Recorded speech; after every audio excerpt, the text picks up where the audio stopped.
जोहार। तो इस वक्त मौजूद हूँ स्टेट गेस्ट हाउस के बाहर और मेरे साथ नवीन है और तीसरे दौर की वार्ता को लगभग 1 घंटे हो चुके हैं। छात्रों का प्रतिनिधिमंडल और मंत्रियों का वो डेलीगेट्स जो इस मुद्दे पर पूरी बातचीत कर रही है और आज कुछ ठोस निर्णय होने वाला है सरकार के तरफ से। सरकार कुछ बड़े निर्णय ले सकती है छात्रों की मांग को समझते हुए।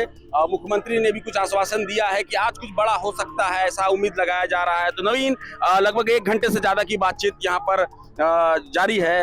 आपको क्या उम्मीद लग रहा है, क्या कुछ निकल करके सामने आएगा? देखिए, बातचीत का आज तीसरा दिन है और अभिषेक, अगर आप इस पूरे बातचीत को देखेंगे तो सरकार छात्रों की 50% से ज्यादा मांगों पर विचार कर रही है और मेरे ख्याल से आज इस पूरे बातचीत का फलाफल शायद सकारात्मक निकल सकता है। क्योंकि ये कहा जा रहा है कि मुख्यमंत्री हेमंत सोरेन चूंकि आज संबोधित भी करेंगे, विश्व आदिवासी दिवस के मौके पर आदिवासी महोत्सव है, आज बड़ा आयोजन है।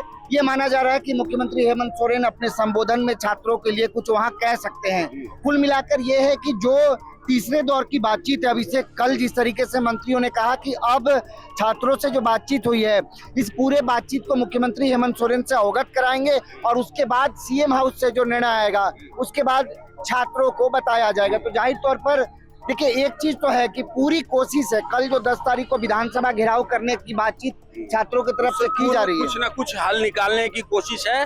और आपको मैं बता दूं कि परसों देर शाम एक गुट के प्रतिनिधिमंडल ने मंत्रियों से मुलाकात की थी, अपनी बातें रखी थी और कल सुबह 10 बजे जो दूसरा गुट था उसने अपनी मांगे रखी। छात्रों की जो मांगे हैं उस पर भी बात करते हैं कि उन्होंने 2 तरह से मांगे दी हैं। एक है कि शॉर्ट टर्म के रूप में आप क्या क्या कर सकते हैं, उसमें 14वीं जेपीएससी को रद्द करने से लेकर के टीडीपीएल के विभिन्न एग्जामों के बारे में चर्चा है। और उसके बाद जो लॉन्ग टर्म है उसको लेकर के ये कहा गया है कि जेपीएससी जेएसएससी में रिफॉर्म लाया जाए और उसको लेकर के सरकार की ओर से भी बड़ा बयान आया है कि उसको आगे बढ़ रही है। छात्रों की हित को देखते हुए बात को रखा जाएगा और जैसा कि आपने कहा कि 50% मांगे जो हैं वो लगभग मान ली जाएंगी। अगर ऐसा नहीं होता है तो फिर छात्र जो है आंदोलनरत हैं और ये कंटिन्यू रहेगा। लेकिन मुझे ऐसा नहीं लगता है कि सरकार जो है वो ऐसा कुछ करेगी और सरकार संवेदनशील होते हुए उनकी मांगों को जरूर मांगेगी।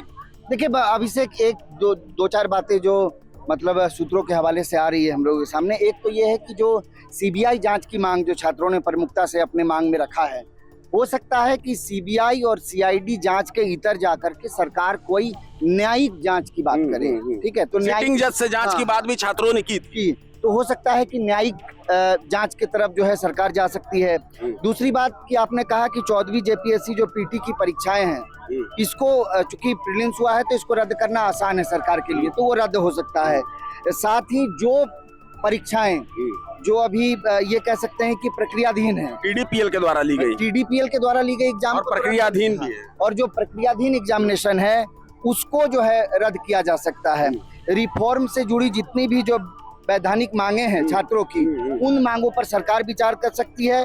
बड़ी बात यह है कि अब की जो बैठक है, मुझे लगता है ये शायद फाइनल बैठक है, क्योंकि तीसरे दौर की बातचीत है, तीसरे दिन की बातचीत है, तो इस बातचीत में इस पूरे बैठक का एक सकारात्मक फलाफल मिलने की उम्मीद मुझे दिख रही है। बिल्कुल। और मैं आपको एक बात और बता दूं कि कल जो दूसरा गुट मिलने के लिए पहुंचा था मंत्रियों के प्रतिनिधिमंडल से, तो उन्होंने जो बातें उनके सामने रखी, उनका कहना था छात्रों का कि हमने जो बातें सामने रखी कि किस तरह से धांधलियां हुई हैं 11वीं से 13वीं जेपीएससी में, 14वीं जेपीएससी में, जेएसएससी सीजीएल में, उसे सुन करके मंत्री सुधीर कुमार सोनू, दीपिका पांडे सिंह काफी आश्चर्यचकित हुए। उन्होंने और गहनता से इस बारे में जानकारी ली कि मतलब ये सब हो रहा था और किसी को पता नहीं, इतनी बड़ी धांधली, कुछ इस तरह के सवाल आश्चर्यचकित होते हुए उन्होंने बताया है। तो सरकार के सामने अपनी बात रखने में अब छात्र जो है वो सफल हुए हैं, उनकी एक पहली जीत हुई है। गेंद सरकार के पाले में है और छात्रों की भावनाओं को देखते हुए, छात्रों के आक्रोश और छात्रों के आंदोलन को देखते हुए